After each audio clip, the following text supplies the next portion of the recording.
activar la campana de notificaciones para futuros eventos. El día de hoy contaremos con la presencia del doctor Andrés Vega, quien nos impartirá la conferencia magistral La depresión de René, un análisis de una obra de Residente. Le recordamos que tendremos una sesión de preguntas y respuestas posteriormente a que el doctor termine su presentación, así que pueden ir escribiendo sus comentarios. Y sin más preámbulo, le damos la bienvenida a nuestro ponente invitado y le cedo la palabra a mi compañero Rodrigo para la presentación oficial. Muchas gracias. Muy buenas tardes, gracias Shara. Les presento al doctor Andrés Vega, es un invitado que agradablemente nos acompaña de nueva cuenta. Él es médico cirujano de la Facultad de Medicina de la máxima casa de estudios, maestrado en Ciencias Neurobiológicas por la UNAM, en el Instituto Nacional de Psiquiatría. Ha realizado investigación en neurociencias cognitivas, donde recientemente recibió mención honorífica por parte de la Secretaría de Salud Federal por su trabajo en conductas motivadas y adicciones, realizado en la División de Neurociencias del Instituto de Fisiología Celular. Así, también es egresado del programa de Neurociencias de la Universidad Iberoamericana y cuenta con diversos diplomados en psicoterapia cognitivo-conductual, psicoanálisis y rehabilitación neuropsicológica. Doctor Andrés, pues la más cordiales de las bienvenidas y es de usted el espacio.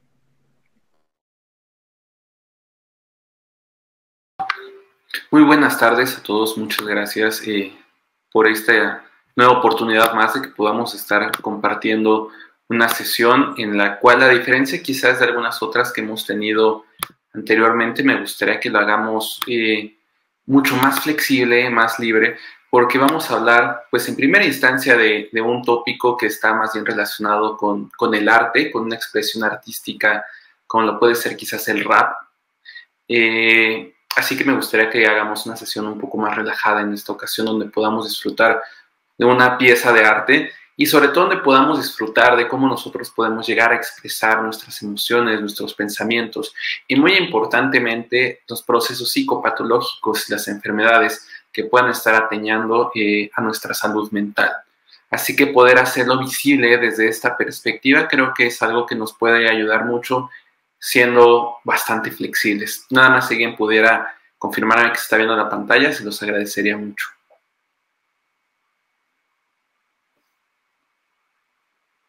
Todavía no está. Aún no, doctor.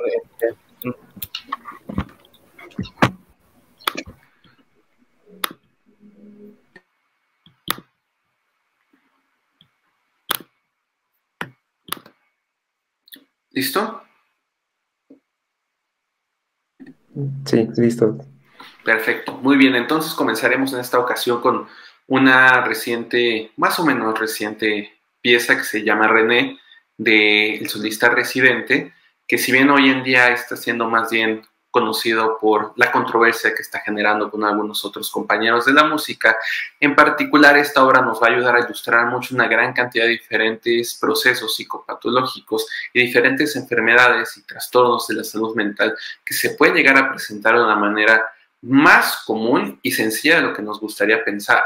Casi siempre hablamos de la salud mental como algo que puede ser extra o como algo que puede ser nada más un problema de ciertas poblaciones y que no nos va a afectar a nosotros. Sin embargo, veremos a través de la ilustración que representa esta canción cómo con ciertos detalles pequeños a lo largo de toda nuestra vida podemos llegar a desarrollar muy fácilmente un trastorno de salud mental. Y sobre todo si empezamos a considerar que alrededor del 30 o el 33%, es decir, un tercio de la población global va a presentar algún trastorno de salud mental a lo largo de nuestra vida, es una población bastante grande y que muy fácilmente nos va a afectar a nosotros. Estamos hablando nada más en la Facultad de Medicina, si ingresan más o menos unas 1,200 personas por año, pues al menos unos 350 estarán presentando algún trastorno de salud mental en algún punto de su vida. Sin embargo, hay estudios muy interesantes que demuestran que incluso estudiar medicina es un factor de riesgo para diferentes trastornos de salud mental. Así que sin más preámbulo, veamos cómo pequeños detalles en la vida del día a día pueden llegar a desenlazar en alguno de estos diferentes tipos de problemas. Que como siempre lo más importante es que estemos informados para comenzar a actuar desde una perspectiva de prevención. Y tenemos entonces cómo en el arte ha sido manifestada la salud mental desde muchísimas perspectivas. Tenemos, por ejemplo, aquí un caso muy hermoso de Edvard Munch, que nos presenta un cuadro que se llama Ansiedad, y estamos hablando de tiempos muy diferentes a los actuales, sin embargo, que ya están presentes este tipo de problemáticas en la sociedad y que se están representando.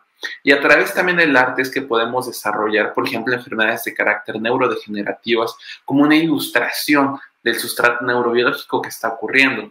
En este caso les presento diferentes autorretratos, una serie a lo largo del tiempo de William Utermohlen, que era un artista europeo, mediante el cual podemos ver cómo él mismo pintaba su olvido, ya que este paciente pues padeció de la enfermedad de Alzheimer.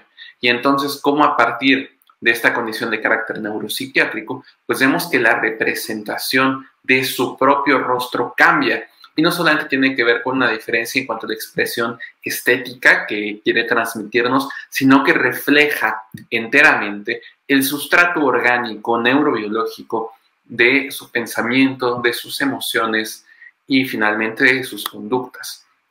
Y es por eso que resulta tan importante que nosotros hablemos de cómo el cerebro es un órgano maravillosamente complejo, increíblemente dinámico, que si bien no podemos ver que se mueve como los músculos, no lo podemos escuchar como el corazón, no lo podemos sentir como nuestros huesos, vaya, presenta un gran dinamismo, una gran complejidad, que van a estar entonces íntimamente relacionados con toda la cuestión referente a nuestras emociones, nuestros pensamientos y nuestras conductas.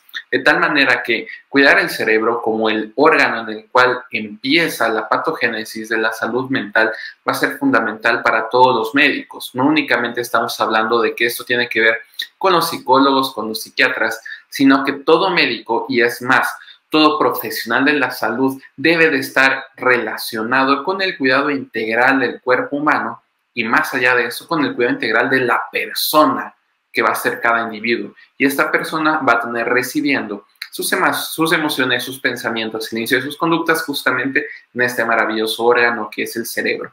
He aquí donde nosotros tenemos.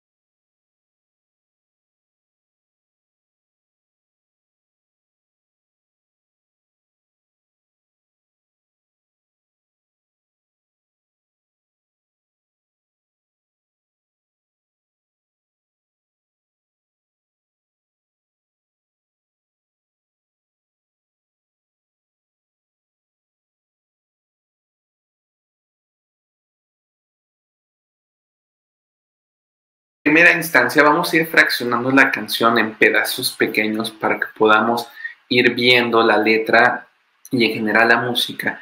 Y quiero que veamos cómo comenzamos sin un contexto evidente, con una serie de imágenes que hacen semejanza o que nos recuerdan a quizás el barrio en el cual creció o pasó la infancia René. Y muy interesantemente, en lugar de comenzar con palabras suyas, con alguna rima, comenzamos con uno de los instintos más básicos que tenemos los seres humanos respecto al ámbito social, como es la convivencia con la madre. Y veremos a lo largo de esta plática cómo empezamos fundamentando las bases de nuestra mente, de nuestra psicopatología o en general de la forma como nosotros estamos reconociendo al mundo y afrontando los problemas de la vida cotidiana desde la base que puede ser en este caso la familia. Y es por eso que resulta tan interesante que esta canción comience con recuerdos tanto visuales del lugar donde creció en Puerto Rico René, como auditivos respecto a la convivencia con su madre. Y entonces que nosotros consideremos cómo el medio ambiente va a ser un factor fundamental en el desarrollo de todo tipo de enfermedad, de la mayor parte de las enfermedades, pero sobre todo de las de salud mental, va a ser muy importante. Y no solamente desde la perspectiva orgánica, química, biológica, donde sabemos que estar expuestos, por ejemplo, al plomo atmosférico, a diferentes metales pesados en el agua se relacionan con diferentes cambios en nuestro cerebro, sino que el medio ambiente emocional, psicológico, social, también va a influir de forma directa sobre nuestra genética, generando cambios epigenéticos que finalmente se van a traducir en diferentes maneras cómo se va a conectar nuestro cerebro y finalmente en diferentes trastornos o problemas de salud mental. Entonces, comenzar con cuál es el medio ambiente en el cual se está situando nuestro sujeto, en este caso René, que estamos hablando ya de un Puerto Rico, estamos viendo algunas imágenes del lugar donde creció, y ahora también el medio ambiente psicosocial, es decir, su mamá, pues va a ser un punto de inicio que tenemos que considerar mucho, ya que la familia va a ser el pináculo de la construcción de la persona. Y no por eso me estoy queriendo referir a los conceptos clásicos que tenemos con familia, sino que me refiero a cuáles son las personas, la comunidad, la sociedad en la cual un individuo nuevo aparece, crece, se desarrolla y muy importantemente comienza a aprender por imitación cuáles son las maneras como nosotros vamos a ver el mundo, es decir, la cosmovisión, y por lo tanto también cómo vamos nosotros a enfrentar nuestros problemas. Veremos de una forma adaptativa, de una manera desadaptativa, podremos contribuir a nuestra sociedad, generaremos factores de riesgo en cuanto a nuestro pensamiento y a nuestra conducta para sufrir diferentes enfermedades, accidentes o demás. No lo sabemos, pero eso va a depender mucho de la influencia que tendrá la familia sobre el individuo cuando empieza a crecer, o incluso se ha visto actualmente desde antes de su nacimiento, en el periodo prenatal, donde también va a ser muy importante.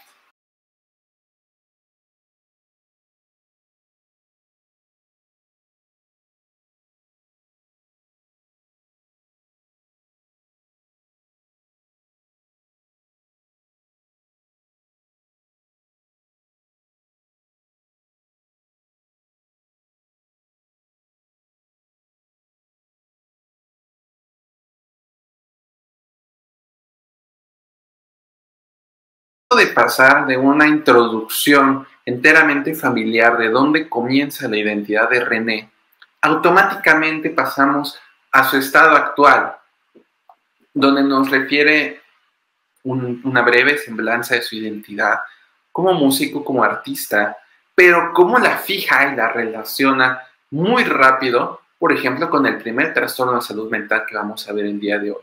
Nos dice muy claramente que escribe bien sobrio, pero mejor borracho, es decir, para que él pueda realizar sus actividades de la vida cotidiana, específicamente sus actividades de carácter profesional, mediante los cuales él desarrolla su vida social, política, psicológica y demás, y muy importantemente su vida profesional, requiere del consumo de una sustancia de abuso como es en este caso el alcohol. Así que comencemos por los primeros problemas que vamos a encontrar.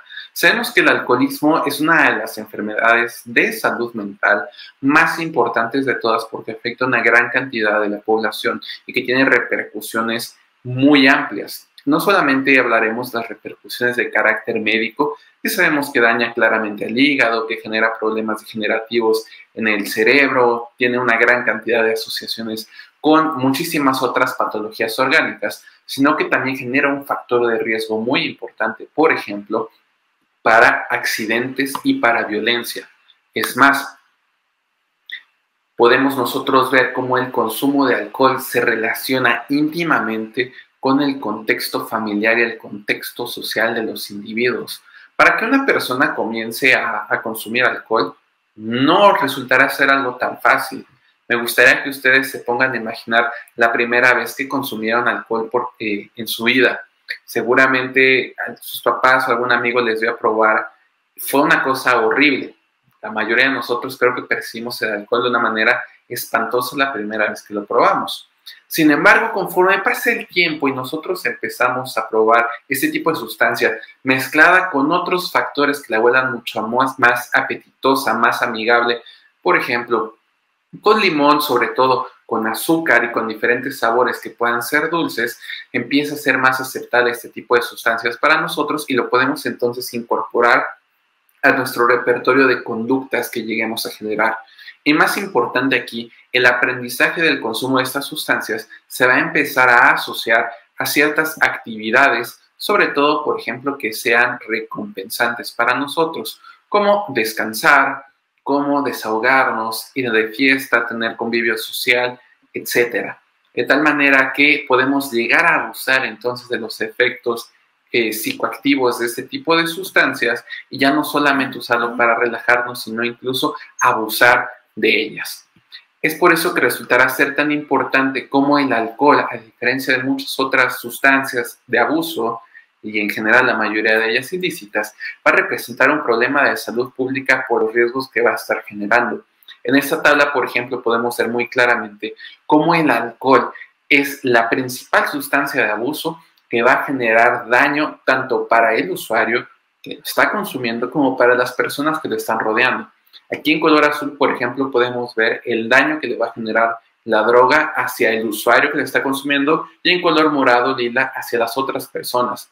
Vemos cómo el alcohol genera una gran cantidad de daño, tanto auto como heterodirigido, en comparación con muchas otras drogas. Es por eso que aprender su consumo y encontrar cuál es el inicio de este va a ser tan importante en el desarrollo de diferentes enfermedades de salud mental, sobre todo porque se va a asociar con muchas.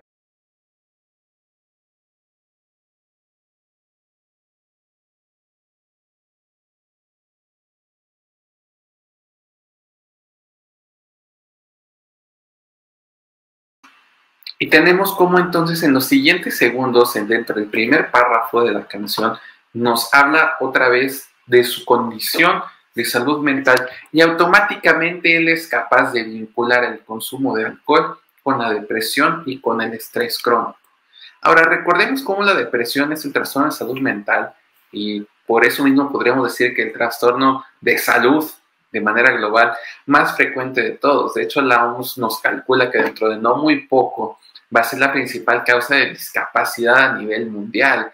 Y si consideramos que buena parte de la población general e incluso la población médica, científica, tenemos muchos estigmas con respecto de la depresión y que no lo consideramos ni siquiera una enfermedad, sino como que la persona es débil mentalmente, como que la persona está loca o no necesita de ayuda, solamente tiene que echarle ganas, pues estamos estigmatizando de una manera muy inapropiada una condición médica y lo único que estamos haciendo es que, número uno, se fomente el que no haya prevención, número dos, que no se llegue a un diagnóstico oportuno, número tres, no haya un tratamiento que se le pueda ofrecer y finalmente que, como cualquier otra enfermedad, esta avance y empiece a dar efectos secundarios, repercusiones que sobre todo van a ser ya irreversibles y que va a llevar a la última de sus consecuencias, que en este caso puede ser la muerte por suicidio. Y sobre todo si consideramos que la muerte por suicidio es la principal causa de mortalidad de diferentes maneras, sobre todo por lo frecuente que llega a ser, pues estamos enfrentándonos a un verdadero problema de salud pública. De acuerdo con la OMS, cada 40 segundos ocurre una muerte por suicidio, que la mayoría de ellas fueron totalmente prevenibles. Y por cada suicidio que logra consumarse, ocurren de 15 a 25 intentos que no se consumaron. Es decir, estamos viendo de verdad un problema verdaderamente gigantesco a nivel de salud pública, sobre el cual muchas veces no tenemos ni la suficiente información, ni el suficiente actuar, sobre todo a nivel de políticas públicas, para que podamos hacer algo al respecto. Y como médicos en específico es importante que consideremos la gran cantidad de sufrimiento humano que esta enfermedad le está generando a nuestros pacientes. Ahora, ya decíamos que no se trata únicamente de echarle ganas o de debilidad mental, sino que tiene que ver totalmente con una condición de carácter orgánico, de carácter biológico, que se relaciona íntimamente también, es cierto, con cuestiones de carácter psicológico y social que veremos más adelante a lo largo de esta plática. Pero muy brevemente quiero que veamos cómo con este PET, es decir, con esta tomografía de emisión de positrones, podemos ver claramente de una manera muy ilustrativa cómo el cerebro tiene diferentes niveles de activación metabólica a partir de que una persona se encuentra normal y cómo estos decaen, disminuyen cuando una persona se encuentra deprimida.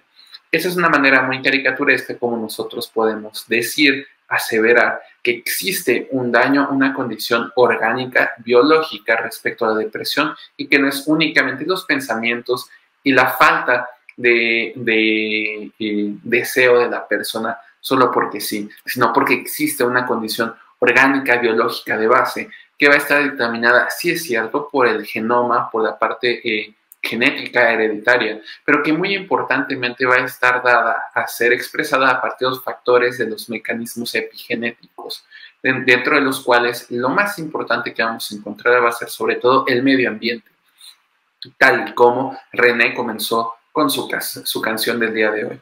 Este medio ambiente va a ser particularmente con dos probabilidades respecto a cómo se va a presentar. Puede ser aversivo, es decir, agresivo, llamémoslo así, negativo para con nuestro individuo, o puede ser algo protector, puede ser agradable, puede ser benéfico. Y dentro de las cuestiones que podemos ver en este medio ambiente que va a ser aversivo, vamos a encontrar, número uno, factores prenatales, donde podríamos hablar muchísimo respecto aquí a la importancia del control prenatal y cómo un adecuado seguimiento por parte del médico de atención primaria a la salud va a hacer una diferencia muy considerable para que el embarazo se lleve de forma adecuada, ya que desde aquí va a comenzar a empezar a gestarse no solamente el nuevo individuo, sino su salud mental. Encontramos también como factores el trauma en la infancia, y no me estoy refiriendo a cuestiones físicas como golpes, sino a todo tipo de psicotrauma, es decir, momentos adversos que puede vivir el niño a lo largo de su infancia, que ya sea caracterizados por violencia, que veremos como específicamente en México y a lo largo de toda Latinoamérica, pues va a ser un factor muy constante y que va a estar influyendo importantemente en la vida y en la psique de las personas, no solamente de los adultos, sino también de los niños, que si bien puede ser que no estén enteramente conscientes de lo que está sucediendo en una primera instancia, más adelante y por el aprendizaje que están teniendo de carácter asociativo contextual, están aprendiendo cómo existen traumas alrededor de nosotros. La violencia es el más común de ellos, y bueno, podríamos hablar de muchas cuestiones aquí que están ocurriendo incluso el día de hoy. Situaciones verdaderamente lamentables, por ejemplo, como el contexto de guerras, de pandemias y de desastres naturales, son las principales causas que nosotros podemos encontrar en traumas en infancia de manera colectiva en una serie de individuos, en una sociedad, y que es muy importante que lo consideremos porque estamos viviendo en una época de la historia donde tenemos diferentes catástrofes naturales. Tenemos ahorita una pandemia como tal y existen, por ejemplo, conflictos bélicos a lo largo del planeta. Entonces, estos factores desde que somos niños como mecanismos epigenéticos van a ser muy importantes respecto a cómo se va a estar conectando nuestro cerebro. Ahora, el estrés. Ya claramente René nos dice que el estrés lo tiene enfermo, ¿no es así? El estrés veremos también cómo este tipo de condiciones de carácter enteramente psicológicos, mentales, emocionales, van a afectar de forma directa en cuanto al adecuado funcionamiento orgánico-biológico de nuestro cuerpo. Las diferentes enfermedades médicas, y aquí es muy importante hablar de enfermedades crónico-degenerativas no transmisibles y del dolor crónico, van a ser las principales causas de problemas de salud mental que pueden estar interviniendo desde un contexto médico en el cual nosotros podemos hacer cambios importantes para sobrellevar mejor cierto tipo de patologías. Y finalmente el consumo y el abuso, sobre todo de drogas, que René ya desde una primera instancia nos está dando de que tiene un problema con el alcohol, por ejemplo. Por otro lado, tenemos algunos factores protectores en el cual, por cuestiones de tiempo, nada más me dedicaré a la parte de el soporte social. Y el soporte social es algo de lo más fundamental en el desarrollo de los seres humanos, porque finalmente somos animales que tenemos que estar socialmente obligados a convivir con otros.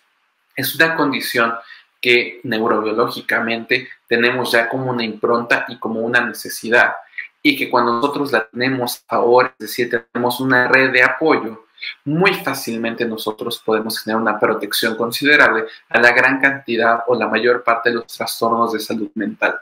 Sobre todo cuando a través de esta red de apoyo nosotros aprendemos mecanismos de defensa o en general a poder sobrellevar apropiadamente las diferentes dificultades que presentamos a lo largo de la vida, pues va a ser importantísimo en el desarrollo de los adultos, que más adelante, si no se dan de forma apropiada todos estos mecanismos, podría llegar a desembocarse en diferentes trastornos de salud mental. En este caso podemos ver el ejemplo de un trastorno depresivo mayor, que va a estar afectando diferentes niveles a nuestro cerebro.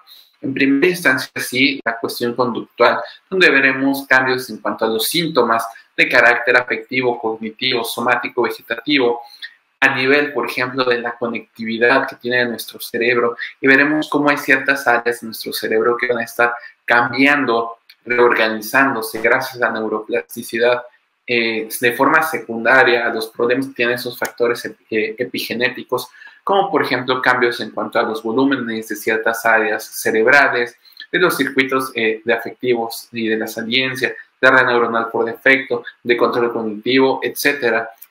Y por último, por ejemplo, cuestiones a nivel molecular, donde veremos que la neurotransmisión, la neuroplasticidad, hormonas y los procesos proinflamatorios van a estar íntimamente relacionados.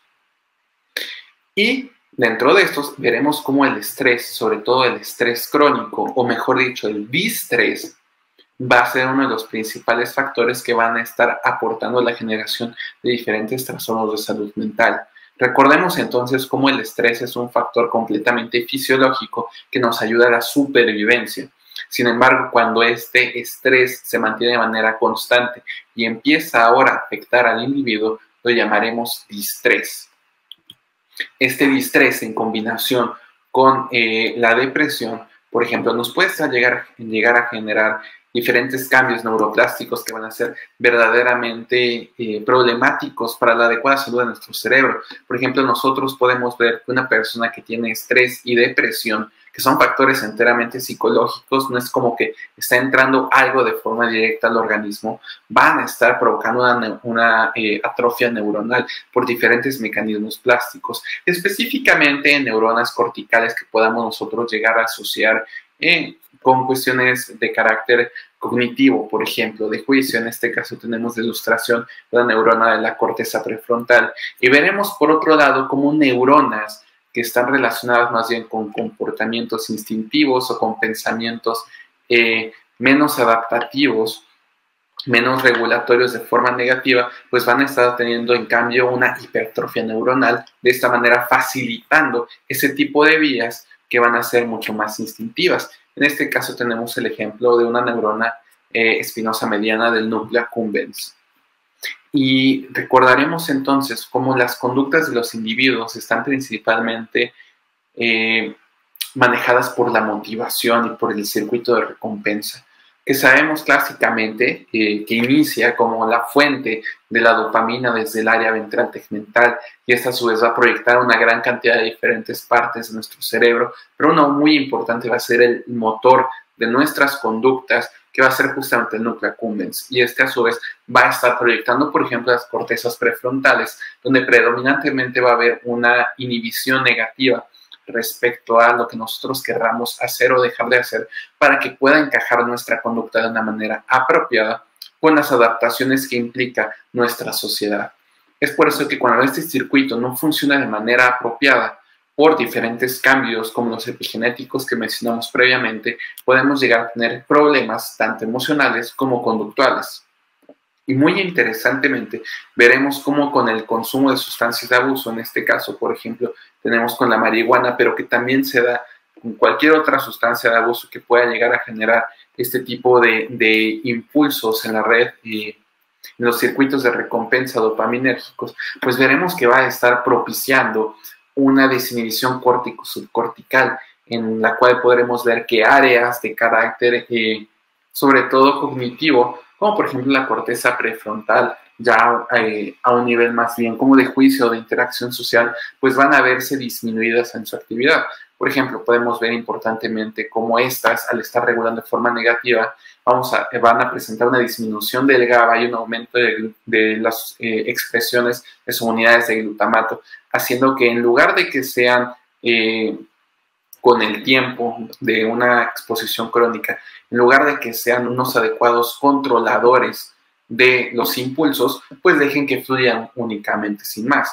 Y veremos cómo áreas subcorticales, como por ejemplo el núcleo accumbens, pues empieza a presentar una mayor cantidad de actividad, aunque no sea dependiente de dopamina, y algunas otras estructuras, como por ejemplo la amígdala, que clásicamente la relacionamos con la ansiedad, con el huir o pelear, con el miedo, con el estrés, pues se va a encontrar con una mayor cantidad de activación. Y finalmente nos dice en esta parte René que hace 1000 años que no duermo. Y estamos entonces aquí relacionándolo con otro de los trastornos de salud mental más frecuentes de todos, que son los del sueño. Particularmente el insomnio es el más común de todos ellos. Encontraremos como en la población de manera global hay una gran cantidad de pacientes que padecen de sueño y que ni siquiera lo están relacionando como un problema de salud, mucho menos como una enfermedad.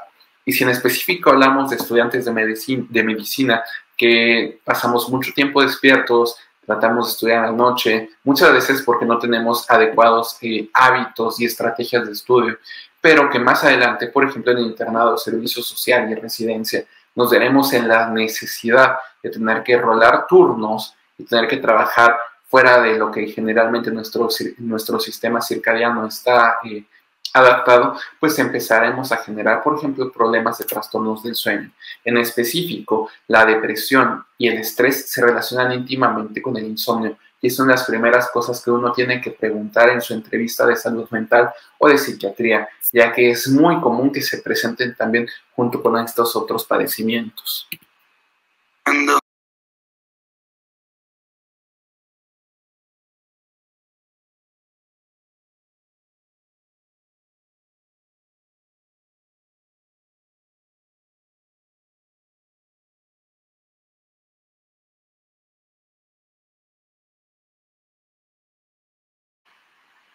Y entonces nos comienza a hablar de el divorcio.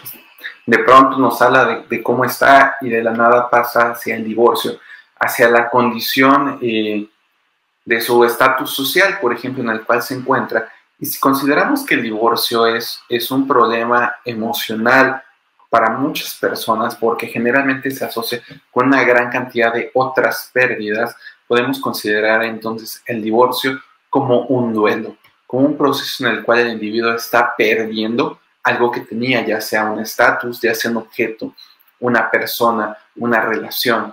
Y los duelos, como todos nosotros sabemos, pues pasan por una fase que está ya bien descrita, en la cual muchas personas pueden llegar a quedarse sin resolver de forma apropiada y entonces relacionarse con el consumo, por ejemplo, de sustancias de abuso. Esto perpetúa el que las personas consuman alcohol, diferentes drogas y que sigan manteniendo diferentes condiciones, sobre todo de comportamiento que sean desadaptativas y que terminen haciéndose aún más daño a sí mismos y a la sociedad que los está rodeando.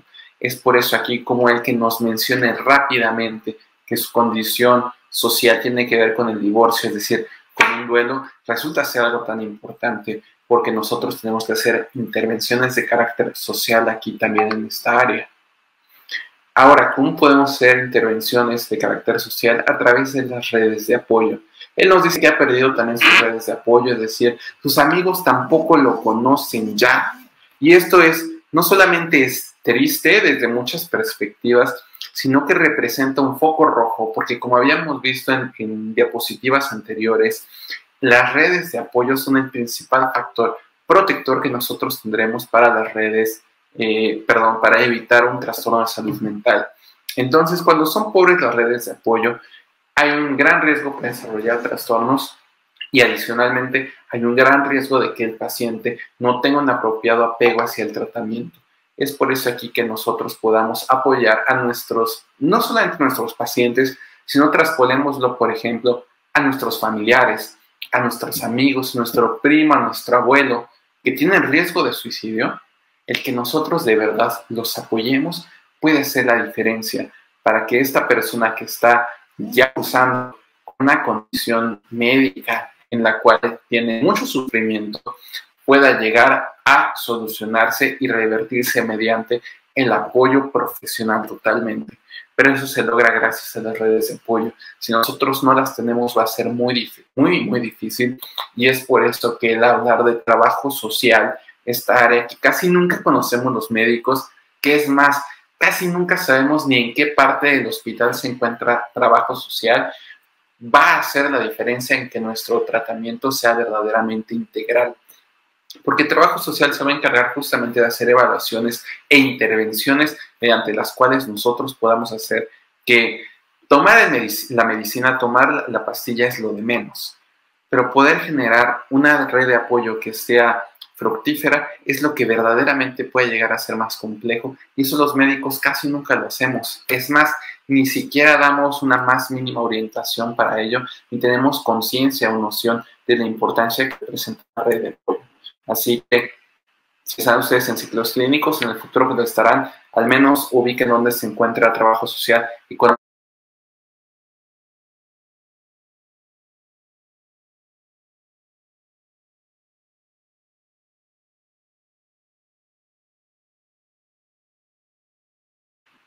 Mi hijo tiene que comer. Esta es una problemática de carácter socioeconómica sumamente frecuente, tristemente, en Latinoamérica, donde los problemas económicos van a representar el inicio de una gran cantidad de patologías. Yo les pregunto, ¿por qué muchas veces en ciertas áreas, sobre todo marginadas, donde el crecimiento económico se encuentra disminuido, se encuentra parado, hay una mayor cantidad de diabetes, de hipertensión, de obesidad? Entonces uno va con este tipo de personas, con las familias, y les preguntas, ¿qué comes? Y nos damos cuenta que tiene una gran cantidad inapropiada de consumo de refrescos, de bebidas carbonatadas, de carbohidratos, un pobre consumo de vegetales, de carnes, sobre todo de carnes de alto valor proteico, y vemos como, ¿por qué no estás consumiendo de la forma apropiada si tú sabes que sería lo mejor para ti? ¿Qué es lo que nos van a decir? Porque es caro, muchas veces, y es cierto. Si nosotros quisiéramos que la población mexicana de forma regular llevara una dieta mediterránea, que sabemos que es la más apropiada para muchas condiciones, sobre todo para cuestiones de desempeño cognitivo y del cerebro, bueno, es muy difícil comprar todos los días pescados de alta valor proteico. No es como que sea muy económico poder comprar todo el tiempo salmón o poder estar consumiendo vino tinto, al menos una copa al día, para aprovechar su efecto cardioprotector y demás circunstancias por el estilo. Además de que el trabajo, las jornadas excesivas de trabajo y generalmente mal pagadas en Latinoamérica hacen que no le demos el tiempo apropiado para invertir en el consumo de nuestros alimentos y la preparación de los mismos. De tal manera que los problemas económicos son el inicio de una gran cantidad de enfermedades, no solo de salud mental. De hecho, el doctor Rui Pérez Tamayo tiene un libro completo que se llama La patología de la pobreza, que les invito a que lo conozcan, vale mucho la pena leerlo, porque nos da un contexto muy interesante de cómo estas características enteramente sociopolíticas, como son las cuestiones económicas, influyen de una manera directa en la salud de los individuos, incluso muchas veces más que algunas otras cuestiones que ellos pudieran estar haciendo de forma directa.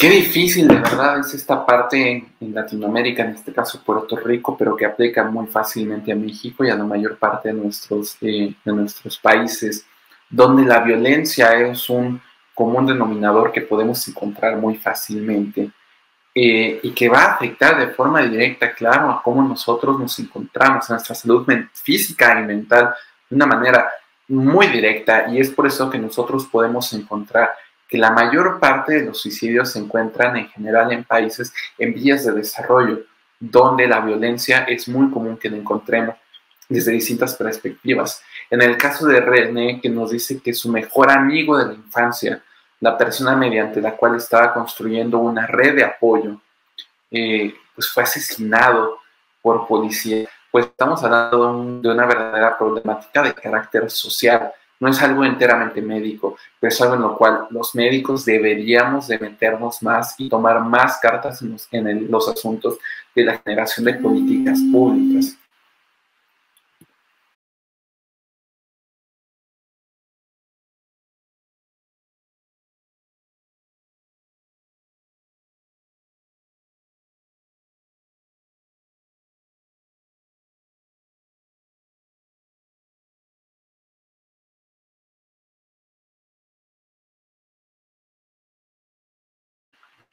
Por cuestiones de tiempo me hubiera encantado que repitiéramos esta parte, pero bueno, la veremos más adelante ya que es el coro. Y quiero que vean cómo todos estos son pensamientos de querer estar lejos, querer estar ausente, y que nosotros entonces los podemos relacionar con ideaciones de muerte. Es muy común que las personas, cuando van avanzando su psicopatología respecto a la depresión en específico, que es tanta la tristeza, empiecen a pensar en estar lejos, empiecen a pensar en ya no estar, o que las cosas estarían mejor si ellos ya no estuvieran. Y eso lo podemos relacionar con ideaciones de muerte como el primer paso para avanzar a planificaciones suicidas. Entonces, este tipo de pensamiento que veremos más adelante, que es el coro, va a ser el punto crítico respecto a cómo cosas pequeñas y aparentemente inofensivas como quemar mi libreta, que consideremos que aún para un artista, sobre todo para alguien que escribe y que escribe música, la libreta es parte de su esencia, de su personalidad, porque ahí se encuentra la expresión de la misma a través de su arte, pues tiene que ver totalmente con una conducta que es autodestructiva.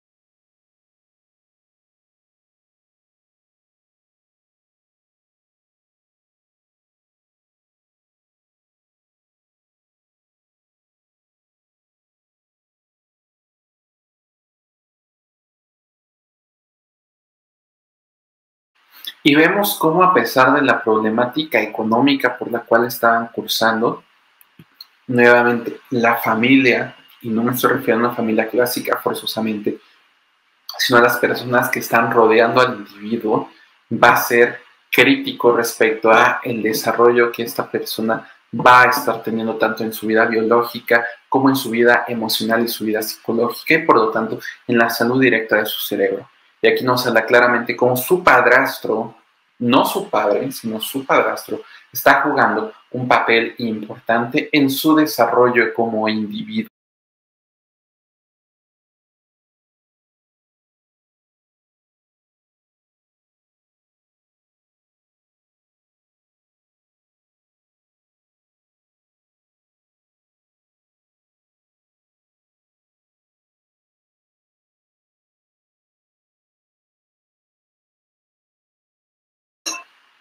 Y aquí vemos cómo es cierto, la parte económica juega un papel muy importante.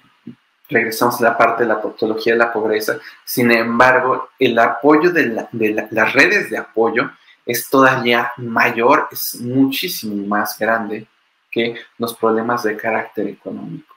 Y es por eso que el que nosotros fomentemos las redes de apoyo, si lo podemos hacer incluso desde una perspectiva de familia, podemos llegar a estar generando cambios importantes a nivel de salud pública para evitar, que es lo más importante, problemas de salud mental.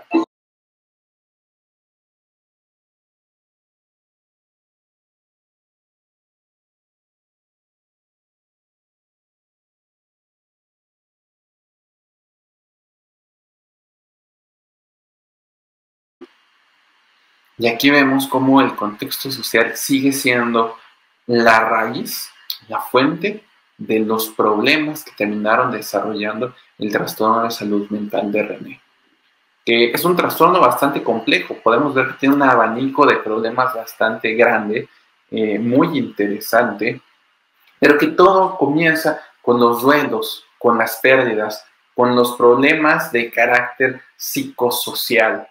Ese es el factor que es el común denominador en todos estos problemas. Y que lo podemos ver claramente como una persona que sufre de, llamémoslo así, sufre de una transición demográfica. Por ejemplo, hablemos de un niño o de un adolescente que está cambiando su lugar de vivienda de ser de una zona rural a una urbana, va a empezar a tener una gran cantidad de experiencias de estrés social donde la discriminación va a ser muy importante y la falta de las redes de apoyo.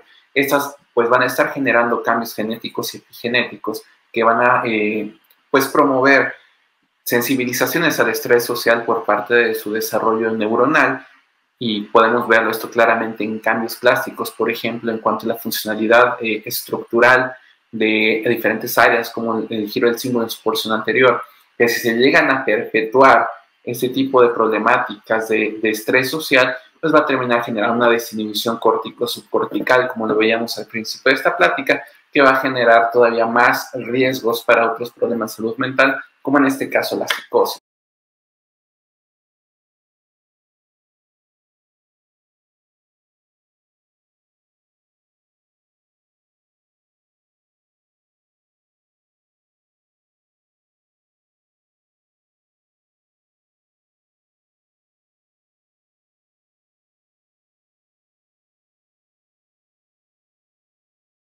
No sé si se dieron cuenta, pero cuando dijo que él volvió a hacer lo que él quería, volvió a tenerle un sentido a su vida, lo hizo con una botella de whisky en la mano.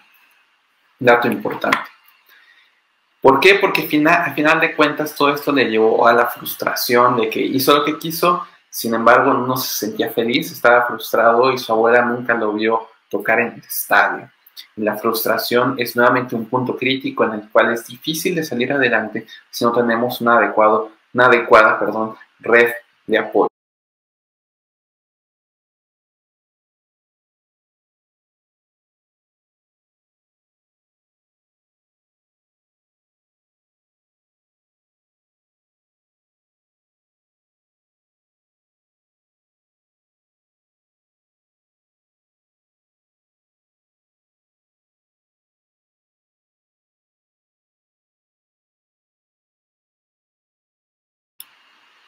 Y aquí una identidad que se encuentra rota, que se encuentra vacía, es la causa de el que se sigan perpetuando este tipo de problemas en específico de conductas que son desadaptativas, como el consumo de sustancias de abuso.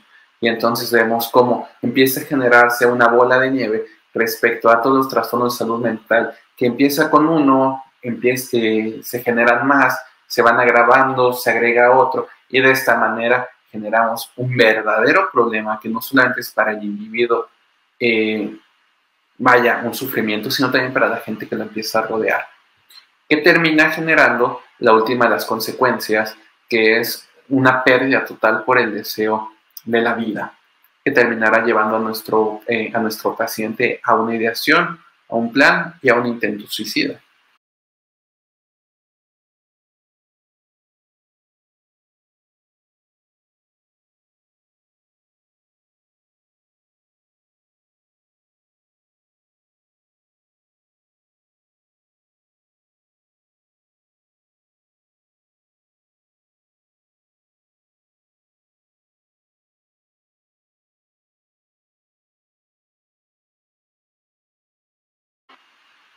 Nuevamente llegamos a este punto en el cual la única opción ya se encuentra como, desaparecer, ya no existir en el mundo, en el lugar en el cual nosotros nos encontramos. Pero tiene toda una razón de ser, tiene todo un contexto, una gran cantidad de antecedentes de carácter psicosociales, ni siquiera médicos, en este ejemplo, que terminaron desarrollando un problema de salud médico, biológico, orgánico, que lleva al paciente de forma acelerada a una muerte que es prevenible, igual que como lo es con la diabetes, con la hipertensión, con enfermedades cardíacas y demás. Es más, veremos cómo esta idea de volver empieza a generar otro tipo de pensamientos que pueden muchas veces precipitar aún más la ideación suicida.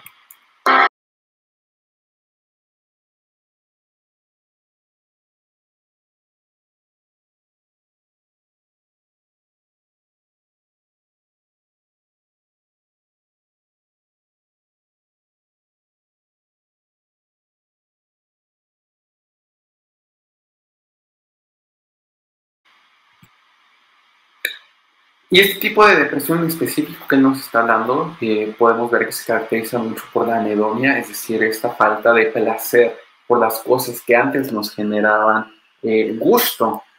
Y es por eso que ya no puede disfrutar de su vida. No solamente presenta tristeza, sino que también presenta una depresión muy anedónica, que se va a relacionar, como cualquier otra depresión, con una gran cantidad de factores de riesgo para otras enfermedades. Sabemos que un trastorno depresivo mayor, por ejemplo, se relaciona importantemente con enfermedades cardíacas, específicamente con el infarto del miocardio, con el desarrollo de enfermedades metabólicas como la diabetes, la obesidad, con diferentes tipos de modelos neurodegenerativos, como por ejemplo podemos ver deterioro cognitivo, diferentes maneras de discapacidades, de cáncer y finalmente, muy importante, la mortalidad. Y esto se puede responder por cuestiones muy interesantes desde una perspectiva no solamente neuronal, sino inmunológica por el estado proinflamatorio que genera el estrés, y la depresión y la ansiedad, y también hormonal, como por ejemplo a través del eje hipotálamo, hipófisis suprarrenales, y también del sistema nervioso autonómico, en el cual vamos a tener una sobreactivación, que estos en su combinación pues van a terminar generando riesgos de carácter cardiovascular y metabólico.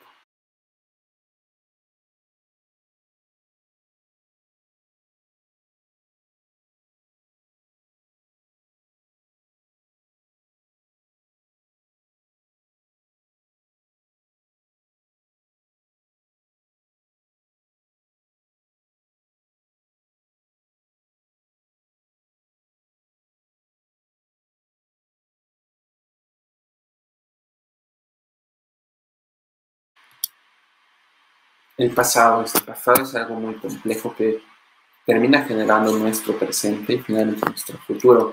Y a partir de las distorsiones cognitivas, es decir, la manera inapropiada que aprendimos a plantear nuestro presente y a pues resolver los problemas de nuestra vida cotidiana, pues es que nosotros vamos a generar nuestro futuro. Es por eso que aquí en específico la psicoterapia es tan importante, y el que nosotros fomentemos la generación de psicoterapeutas adecuadamente calificados, que tengamos una relación íntima, el médico, sobre todo el médico de primer contacto, con psicología, que rompamos los estigmas de que ir al psicólogo no es para locos.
Así que bueno, esta es una invitación básicamente para que incidamos en la vida de nuestros pacientes más allá únicamente de ver a un corazón que entra con hipertensión.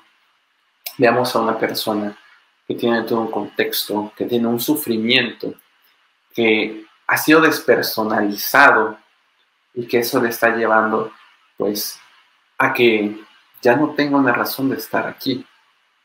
Así que sin más, cuidemos la salud, cuidemos el cerebro de nuestros pacientes.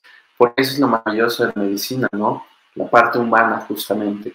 Como la ciencia converge con la humanidad para poder brindar a veces una terapéutica, a veces un tratamiento, pero siempre la posibilidad de un consuelo y de estar ahí para con nuestros pacientes, para poder hacer que un mundo que no es justo pueda ser un poco mejor, al menos en el universo que representa cada cerebro de cada paciente que entra a nuestro consultorio. Así que sin más por el momento, les agradezco mucho por este tiempo y pues abrimos con todo gusto y con toda confianza un momento para preguntas o para comentarios que podamos compartir. De esta manera enriquecernos cada vez más en nuestro conocimiento y nuestro quehacer humanístico como médicos. Y les comparto mis redes sociales. En Instagram me encuentran como NeuroAndro. Muchas gracias.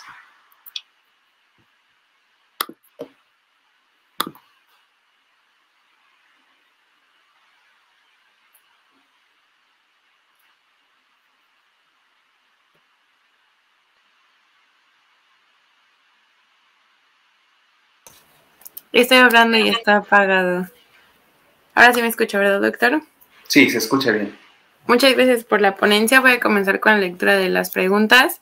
La primera es de Ciencia Yiva. Hablando específicamente de la música, ¿se ha visto si existen tonos o patrones musicales que puedan influir en las emociones de tal suerte que nos induzcan tristeza? Sí, claro, la verdad es que es un estudio que desafortunadamente me encuentro un poco ignorante yo. Sin embargo, en ciertos puntos específicamente del barroco podemos encontrar cómo existen sonatas que son alegres totalmente y cómo al cambiar en la escala musical las mismas notas incluso podemos hacer que se vuelvan lúgubres o tristes. Star Wars tiene una manera muy interesante de cómo lo ilustran. De hecho, se pueden ver por ahí algún análisis de la música de Star Wars, pero sí, totalmente. La manera en cómo se presentan los diferentes ritmos, los patrones musicales van a influir de manera directa en cómo el cerebro los va a interpretar, y al estar el cerebro interpretando información por medio de los diferentes sistemas cognitivos, pues va a generar una respuesta. En este caso, si el medio ambiente que le vamos a presentar es agradable, pues, o aversivo, va a generar que se encuentren diferentes memorias, diferentes gustos y finalmente que se terminen expresando emociones, pensamientos y conductas de carácter emocional referente a este tipo de estímulos que nos están rodeando. La siguiente pregunta es de Daniela Chapa. ¿Qué recomendaciones haría usted a familiares y red de apoyo de los pacientes con depresión? Lo más importante que nosotros tenemos que hacer, sin lugar a dudas, es ayudar a que nuestro familiar, nuestro amigo, acuda con un profesional de la salud, en específico un profesional de salud mental. Si nosotros no hacemos eso, va a ser igual que decirle a un paciente diabético que le eche ganas y que se concentre para que se le baje la glucosa en sangre. Eso no va a pasar. Necesitamos forzosamente de un diagnóstico específico y de un tratamiento para nuestro paciente. Ahora, una vez que esto ha sido ya dado por parte de un profesional, podemos empezar a trabajar nosotros como red de apoyo en, número uno, estar ahí para con nuestro cliente, nuestro amigo, sin juzgar. Es muy común que como nosotros no nos encontramos en la circunstancia que él está viviendo o ella, tendamos a juzgar, pero es porque no podemos comprender lo que está sucediendo, porque sus redes neuronales se encuentran en este momento conectadas de una forma diferente y el funcionamiento cognitivo se encuentra, llamémoslo así, dañado desde muchas perspectivas. Es por eso que incluso el hecho de que decidan terminar con su vida o que ya no tenga valor la misma, pues no es algo que ellos decidan o algo que ellos quieran, sino que tiene que ver con todo este proceso patológico orgánico. Así que lo más importante es llevarlo con un profesional y no juzgar.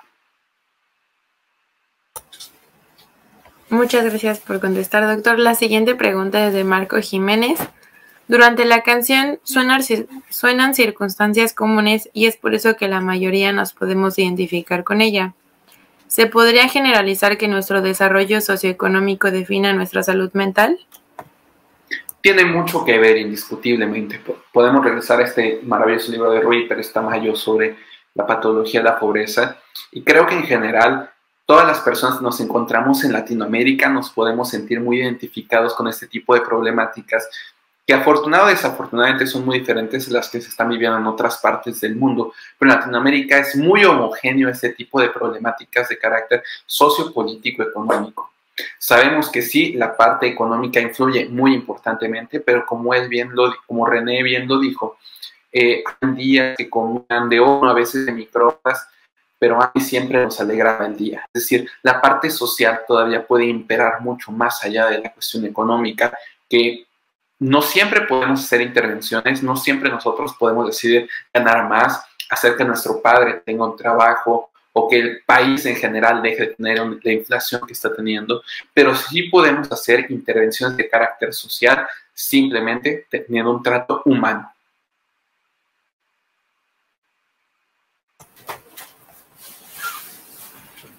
La siguiente pregunta nos la hace Noel Hidalgo. ¿Se ha observado si el uso de la musicoterapia, utilizando pistas o canciones con un mensaje positivo, podría tener un efecto positivo en nuestro trastorno depresivo? Claro que sí, por supuesto. A final de cuentas, el cerebro es como un coche y todo lo que nosotros le demos, con lo que lo alimentemos, es la gasolina. Si nosotros lo alimentamos con poca gasolina, que es aceite requemado, en comparación con abundante gasolina y que sea premium, pues va a ser una diferencia muy considerable. Entonces, la musicoterapia ha dado resultados sumamente interesantes que efectivamente sí mejoran el estado de ánimo del paciente, pero es importante siempre acompañarla, ya que predominantemente es un coadyuvante de una psicoterapia que se encuentre sobre todo basada en resolver los conflictos y las distorsiones cognitivas que tenga nuestro paciente. Pero como coadyuvante es maravillosa.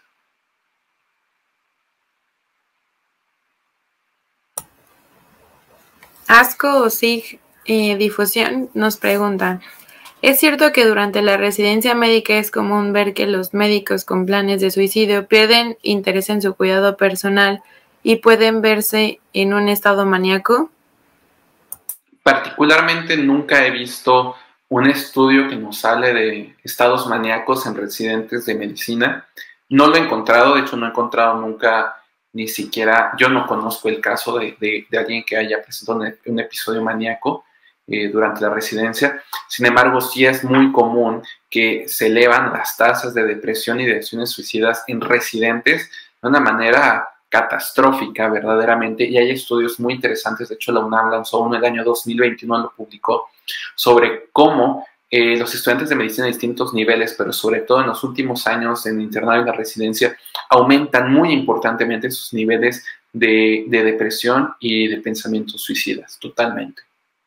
Muy común. Esta pregunta no nos la hace el público, pero me parece interesante relacionarla con lo que nos acaba de comentar. ¿Cree que debería ser considerada esta situación para la modificación de los planes de estudio de medicina o tal vez de la impartición de el cursado en la carrera? Es complejo. Yo creo que en general nuestros sistemas educativos deberían de cambiar de muchas maneras. Creo que la inteligencia emocional es algo que definitivamente deberían de empezar a implementarse.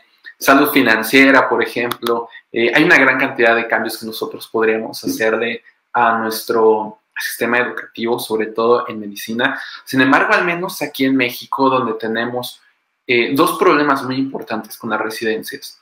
Número uno, tenemos estudiantes que son estudiantes, a final de cuentas, en internado y en la residencia, que son tratados como un trabajador que tiene pocos o nulos derechos laborales, y entonces caemos en una incongruencia social muy interesante, sobre todo donde podemos ver, por ejemplo, que el rolar turnos, la mala calidad de sueño, la cantidad excesiva de jerarquías, muchas veces que están relacionadas con castigos que no tienen nada que ver con un desempeño académico, pero que sin embargo son presentes, pues generan un problema que totalmente debería de cambiarse, pero es una cuestión de carácter sociopolítica más que médica. Si me permiten, voy a compartir, esto ya es extra, pero quería aprovechar totalmente. Tengo aquí muy brevemente la tabla de lo que les estaba comentando respecto a este estudio que se hizo en la UNAM en el año 2020, donde podemos encontrar que los estudiantes de manera global de la universidad, de todas las carreras, cuando los evaluamos, vemos que tienen tasas de ansiedad, de depresión, de conducta suicida, que más o menos rondan dentro de lo normal de la población global. Sin embargo, en medicina vemos que una ansiedad del 60%, pues prácticamente duplica lo que podemos encontrar en la población general. En depresión, no vemos 27%, en conducta suicida casi 40%. Pero cuando nosotros hacemos la comparación con los primeros y los últimos años, vemos como un estudiante de medicina en primer año que inicia más o menos con un 30.4% de ansiedad, termina con un 94.4%, es muchísimo. Hablamos que casi todos los estudiantes de medicina de último año sufren un trastorno de salud mental, siendo de forma directa por el tipo de plan de estudios y más allá de ello, por el tipo de implementación en los hospitales que se está llevando para la enseñanza médica. Vemos cómo la depresión, de pasar de casi un 12%, llega a un 46% de las conductas suicidas, de un 11 a un 37.5%. ¿Cuál es la conclusión? Estudiar medicina parece ser, y en general, vaya, lo es, un factor de riesgo para la ansiedad, para la depresión y para las conductas suicidas. Muchas gracias por compartirnos esto, doctor. Creo que también debería considerarse mucho la parte social en la educación. Y como última pregunta para despedirnos, nos pregunta José Francisco Pérez: ¿La glándula pineal y otras áreas cerebrales pueden sufrir cambios en volumen o anatómicos cuando se trata de insomnio? La verdad es que no estoy familiarizado con cambios volumétricos de la glándula pineal. No me atrevo a decir que sí o que no, pero sí sabemos que varias áreas de nuestro cerebro, sobre todo de carácter cortical, sí. De hecho, hay estudios que están muy bien relacionados, como la deprivación del sueño genera estados proinflamatorios a nivel cortical. Podemos ver cómo se genera una gran cantidad de diferentes metabolitos de desecho de carácter neurotóxico que no son apropiadamente limpiados durante el sueño mediante diferentes dinamismos que existen gracias al espacio linfático y que terminan desarrollando, por ejemplo, un factor de riesgo muy importante para enfermedades neurodegenerativas como Alzheimer, y es por eso que existe una relación tan íntima entre el mal sueño, específicamente de insomnio, con la enfermedad de Alzheimer, ¿no? Entonces, no te sabría decir de glándula pineal, pero específicamente en cortezas cerebrales, muchas cortezas, sí, totalmente existe esa relación. Muchas gracias. A continuación, mi compañera Sharab va a pasar a despedirlo y le agradezco todo su tiempo y que nos haya compartido todo esto de una manera tan, me parece, creativa y oportuna. No, buenas noches, muchas gracias a usted, doctora, gracias a todos los doctores de la SAIN y a todas las personas que han estado el día de hoy en esta plática, porque justamente el que nosotros podamos hacer esta información accesible para todos es lo que nos va a permitir ayudar a romper el estigma, a poder hacer, una lucha desde antes que haya el problema, de que hagamos prevención, tengamos un diagnóstico oportuno y el tratamiento, si ya no nos queda de otra, que sea el indicado.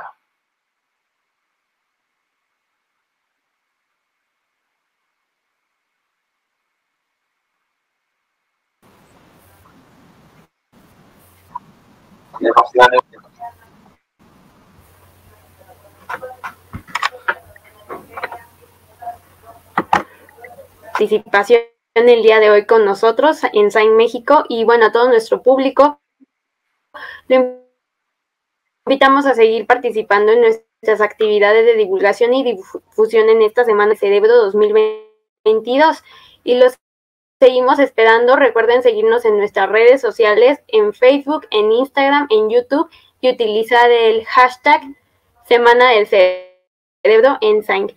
Muchísimas gracias a todos